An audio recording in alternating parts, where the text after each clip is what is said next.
Ohio license number 27133. This is your drive time traffic update on Canton's Morning News.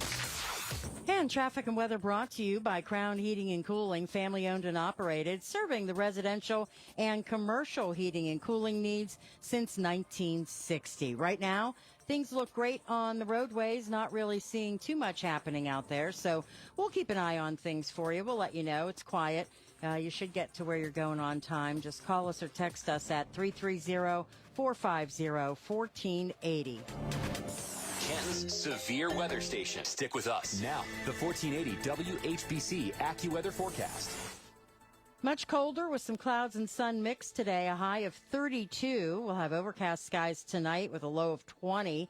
Tomorrow, could see some snow accumulating an inch or two and a high of 33. By the time we get to Thursday, we could see a thunderstorm and a high of 52. It's 30 degrees on your severe weather station, 1480 WHBC.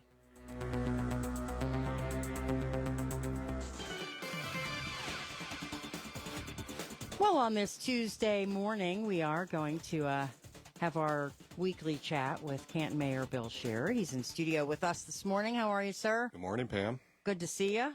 Lots to talk about today. Lots of good stuff to talk about today. We're going to start out, though, with a press release that you put out over the weekend, or Friday, I think it was, regarding immigration and ICE. There apparently was a rumor spreading, wasn't there? Well, there were plenty of rumors that ICE was already in working within the city limits of Canton, and there's no proven fact that they were. Now, I'm not saying that they could, but I thought it was appropriate. I mean, there's a lot of members of our community that are currently living in fear right now. Now, I want to be very, very clear that if somebody's a violent offender or even here illegally and stuff like that, we currently have Canton PD that work with federal agencies like the FBI and the Marshals Task Force. That is not going to change, but I want to make it very clear that unless a federal mandate comes down, that Canton PD's responsibility and our safety forces is not to enforce immigration law. It's to keep the residents safe in the city of Canton. So I just want to make sure, and we've been having meetings with Jeff Talbert and Kansas City Schools and, different organizations about how this is going to look moving forward.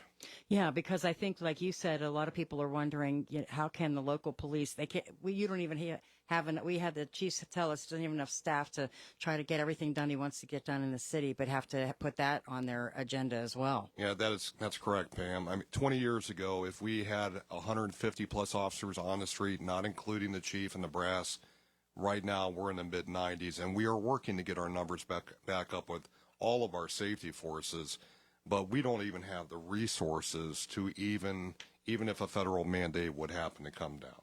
And did I hear that there were some protesters out there protesting against ICE and the whole changes that the president has made? Yeah, I'd heard that. I think they were off of Mahoning Road out by Freshmark, I believe. I mean, I just heard that they were out there, but so. Yeah, I think we'll probably end up seeing more of this as time moves forward. But again, like you said, without the federal mandate, the police will do the Canton work. Yeah, we need to keep the residents safe in the city of Canton. It's the priority for the city right now. All right. Also, at the Civic Center on Saturday, We Believe in Canton. That was the first time it was held indoors. Yeah, I thought it worked out great. I mean, I think that's something I would like to see us do every year. Change it up a little bit. I mean, I'm grateful for the sponsors. I mean, you guys were there. WHBC was there. Giant Eagle is a major sponsor, again, with the food giveaway. It was sponsored by, the different departments within the city, our safety forces. And it was sponsored by Kansas City Council. And it was a really, really good turnout. And it's all about the kids. That's great. Good opportunity for folks to get together. And I think we're going to continue that. I think it worked out very well. Good. That's good. All right, so let's talk about some more kind of city business and work that you guys are doing. All right, so we council only had a few things on for third readings, and they approved the Harder Line water line replacement project in Harder Heights, which is going to be replacing 1.6 miles of water lines through Harder Heights, and it's going to be a $5.8 million project, which we secured 1.5 from the Ohio Public Works Commission. And the thing that's going to be exciting for me is, and it's going to be a lot more expensive to do this, these are all brick roads, so we're going to take the brick out and we're going to put the brick back, which is going to be a lot more expensive. But these brick roads have lasted 100 years. And so that's going to be a great project for Harder Heights. We also approved numerous capital sewer projects for next year.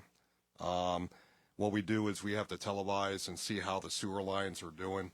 So all those projects are going to be coming out of the sanitary sewer fund. So there's going to be numerous sewer projects throughout the city, which also means new infrastructure, new paving. Next week, council will be approving the exterior grants for the houses. Oh, that's a big one. That's a big deal. It is. So this is a long time coming. We expanded the sidewalk program to include landlords, and this is if we're truly going to go after these neighborhoods, we need to look at everything. So to give an example, if somebody was doing some exterior work to their house or vinyl siding their house, they can apply for a grant up to $10,000.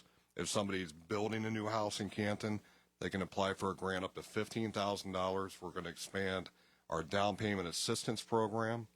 And also there's going to be an interior grant component built into that. So this is going to be citywide. So I'm sure this is going to be very, very popular around the city. Yes, we just want to make sure everybody knows about it. So spread the word, people. Now, our new communications director is doing a good job at that. Yes. Next week, council is also going to approve the storefront grants and the realm grants that we have for small business. These have been, I know I brought this up before, these have been very, very popular. So we're looking to allocate $150,000 for the storefront grant. And the realm grant is where if somebody wanted some outside dining, when COVID happened, that became very popular. And we kind of expanded it to where a small business wanted to pave a parking lot or sidewalks. So we need to be there to support small business also. Yeah, that's very nice too, because that can change the whole dynamic of a place. Yeah. And one more thing, we're going to be doing a presentation before council. We're going to be updating the comprehensive plan. So that's a long time coming also.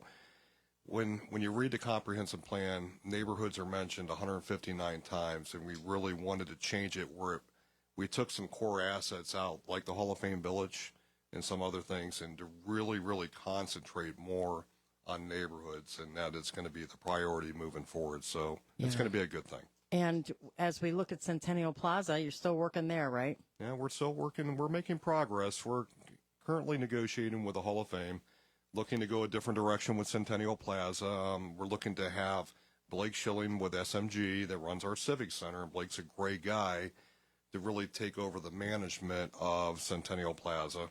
And it's a little bit more complicated. We're working with Chris Majuri. Chris wants to stay right now, and I'm grateful for that.